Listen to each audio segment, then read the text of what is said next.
Team India spinner Yuzvendra Chahal Dhanashree Varma విడిపోతున్నారంటూ గత కొద్ది రోజులుగా పుకార్లు షికార్లు చేశాయి. అయితే వాటిని నిజం చేస్తూ ఇద్దరు అధికారికంగా విడిపోయారు. విడాకులకు సంబంధించిన చట్టపరమైన ప్రక్రియ పూర్తి కావడంతో వారి వివాహ బంధం ముగిసింది. చాహల్ ధనశ్రీ వర్మ 2020లో ప్రేమ వివాహం చేసుకున్నారు. అయితే ఇరువురి మధ్య మనస్పర్ధలు రావడంతో గత కొంతకాలంగా విడివిడిగా ఉంటున్నారు. సోషల్ మీడియాలో ఒకరినొకరు అన్ఫాలో చేసుకోవడం, పెళ్లి ఫోటోలు డిలీట్ చేయడం వంటి పరిణామాలతో వీరు విడిపోతున్నట్టు అంతా భావించారు. అనుకున్నట్టుగానే అధికారికంగా విడాకులు తీసుకున్నారు. విడాకుల ప్రక్రియలో భాగంగా చాహల్ ధనశ్రీ వర్మ ముంబై బాంద్రాలోని ఫ్యామిలీ కోర్టుకు హాజరయ్యారు. మొదట ఇద్దరికి 45 నిమిషాల పాటు కౌన్సిలింగ్ ఇచ్చిన జడ్జి విడిపోవడానికి గల కారణాలను అడిగి తెలుసుకున్నారు. ఆ తర్వాత ఎప్పటికీ మీరు విడిపోవాలని అనుకుంటున్నారా అని అడగ్గా ఇద్దరూ పరస్పర అంగీకారంతో విడాకులు కోరుతున్నట్టు వెల్లడించారు.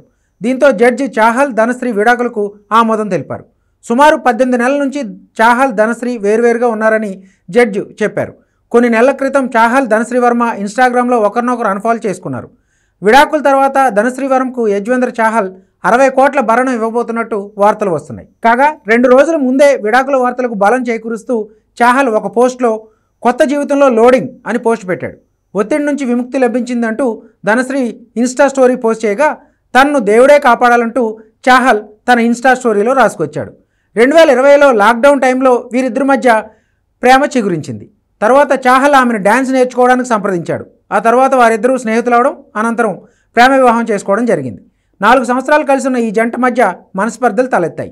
పలు విషయాల్లో ఇద్దరి మధ్య గొడవలు జరిగిన తర్వాత వేరువేరుగా ఉంటూ విడాకులకు అప్లై చేసుకున్నారు.